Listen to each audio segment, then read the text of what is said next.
Finance Minister Chris Sinclair has presented a $3.3 billion tax-free budget to Parliament, in which he's adjusted the existing land tax band to exempt Barbadians from paying land taxes on properties valued up to $190,000. At present, the first $150,000 is exempted from tax. I propose to raise that to $190,000.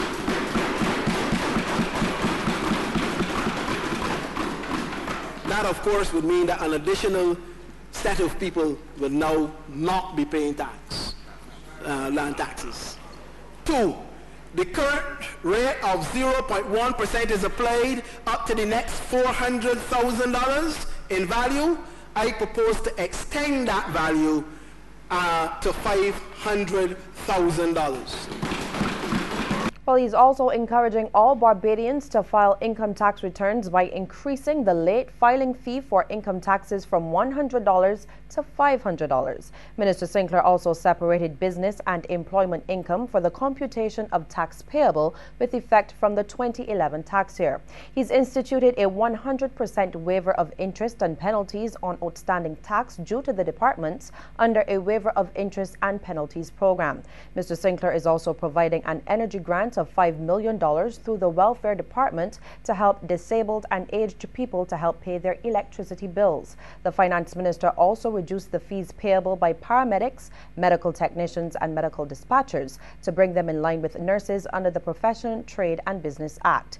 He also announced a new fee structure under the Occupational Pension Benefit Regulations with effect from September 1st this year. He also offered help to the hotel sector with an amendment to the VAT Act. This will allow hotels offering timeshare properties to claim a refund of input tax paid in respect of goods bought locally. In a 3-hour presentation to Parliament, the Finance Minister told the lower house that the economy is expected to grow between 2 and 2.5% this year, with unemployment holding at 10%. This increase is based on the apparent recovery in tourism over the last year. The industry is expected to grow in real terms by in excess of 3% in 2011.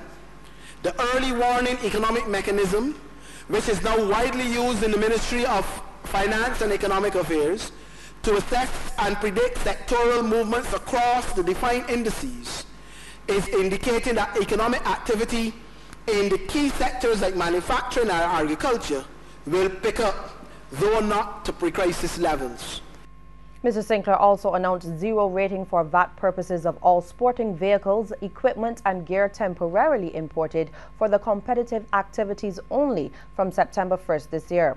Farmers weren't left out, as the Finance Minister is providing a rebate of up to $5,000 for those who retrofit their livestock housing structures with the use of solar energy. He also reduced interest rates on loans from the Agricultural Development Fund to 5% over the next 3 years. Mr. Sinclair says Barbados is doing comparatively well when compared to other small, vulnerable developing economies with little resources and little export commodities. Contrary to the declared failure of this government's economic policies, as further outlined in last year's budget, or predicted in last year's budget, and subsequently by members of the opposition, our economy has begun to show definite signs of economic turnaround.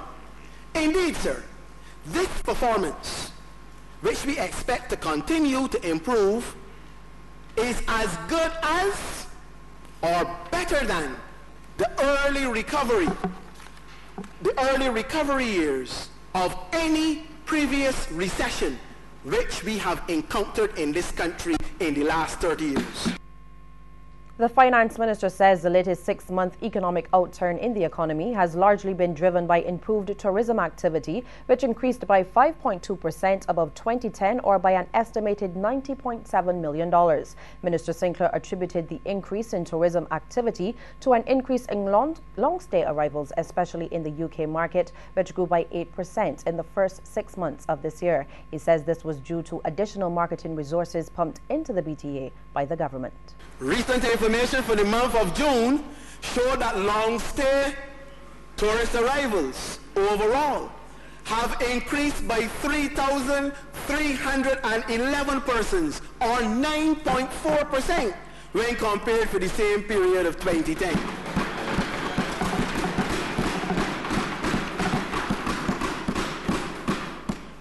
Arrival from U.S. markets rose by 14.5%, CARICOM by 23.8%, and the Canadian market 0.6%. The only market, sir, the only market which did not show an increase was the UK market, which declined by 4.3% when compared with the same period last year.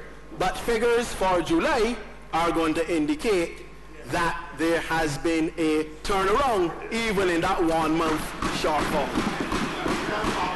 It's coming. It's coming. Oh yes. Cruise passenger arrivals, sir, for June alone increased by 3,672 persons, or 20.4% compared with June in 2010.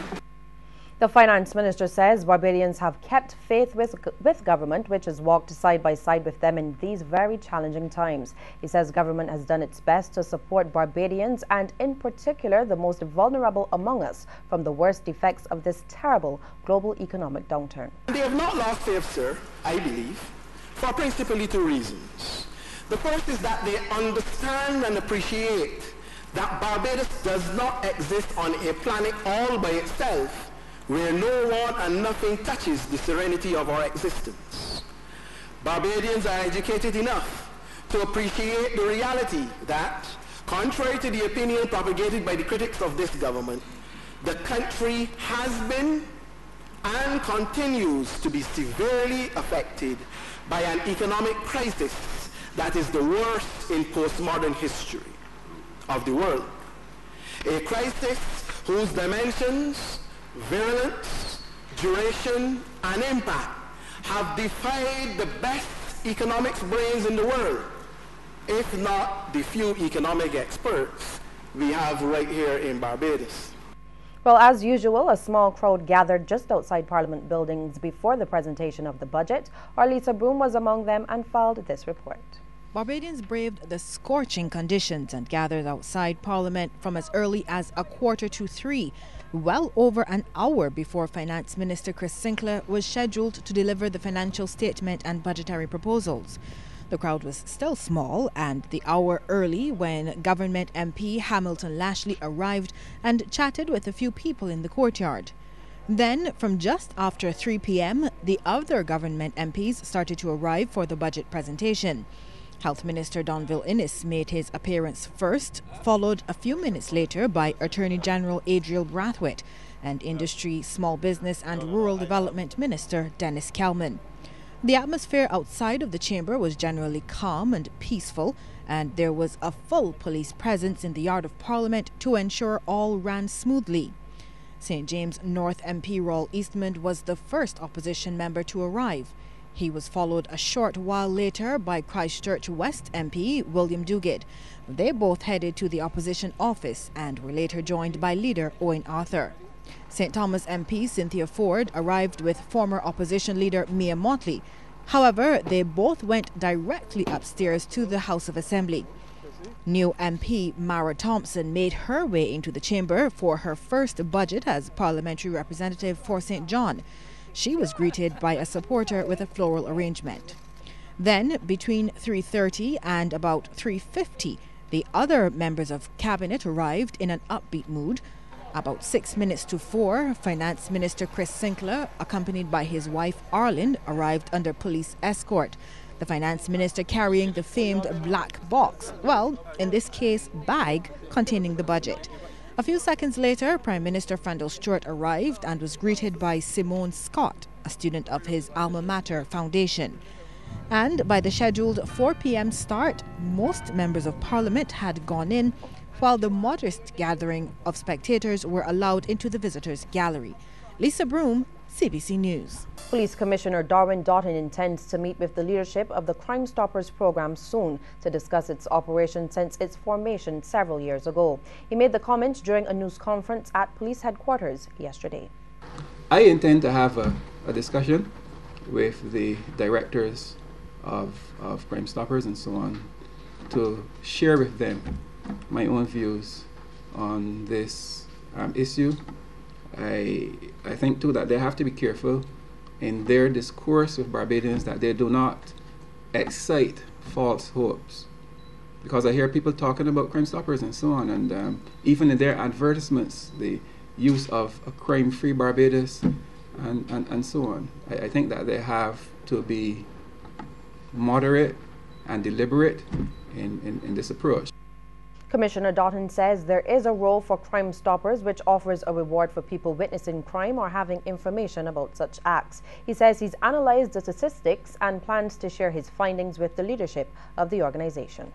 Most of the information that people will call in tends to do with drugs. A neighbor is involved in drugs, or a person is involved in drugs. And so not a lot of hard crime is addressed. And perhaps we are fighting an issue here of culture. There is no way that the criminal fraternity in Barbados is going to snitch on each other for $5,000. And therein lies the weakness of Crime Stoppers. Local evangelist Courtney Salmon has added his voice to the recent upsurge in crime in Barbados. And Mr. Salmon, who has a program on CBC Radio, has come up with a plan of action. He says there is greater need for prayer and repentance, and he's calling for a national period of prayer on August 22nd. We're asking people to use the electronic gadgets that they have to call friends, family, and co-workers to join us in prayer. Ask them to be ready to pray on Monday morning at 5:45. And I believe when this is done, that great and powerful things would happen, and there'll be a great turnaround in our homes, in our communities, and in our country. We believe that prayer is the most powerful weaponry that we could use. Pastor Salmon says motorists will be included. I would also like to call on those people traveling on the private and public transport to engage in or join us in this prayer. If you are not able to say it out loud, you can move your lips just like Hannah. We ask vehicle drivers to just, if it's possible, pull aside for 5 minutes and offer a prayer on that morning. And I believe great and powerful things would happen. The new Catholic Bishop of Barbados plans to spend the first period of his tenure finding out about the burning issues in the church. Monsignor Jason Gordon was speaking during a familiarization visit to Barbados. He says between now and Easter, he will spend the time, as he puts it, listening, listening, and listening again. To listen to the priest first and foremost and hear their perspective as a presbyterate, to listen to the communities, the religious and lay communities, and hear their perspectives, to meet people in their parishes and to parish councils and all the different levels of church, and to literally walk the ground for a period of time until I have a sense of what the pulse beat of this society is and what the pulse beat of the church is. The Roman Catholic Bishop of Barbados designate has also stressed that he will not be rushing the local church into any new development. Until you have clarity of vision and clarity of mission and purpose, it's very hard to know exactly what facilities, what buildings, what this, what that, or what the other you want. And so from my perspective, whatever has permission, it moves. And whatever is in the pipelines that has not yet started, I will ask people to hold strain until we finish this period, because we might reshape it after that, because when it becomes clear where the church has to go, then it'll also become clear what is needed, what facilities are needed, what things and what training, what programs, all those other things are going to become clearer. And so I would ask people to have a little patience in the first phase.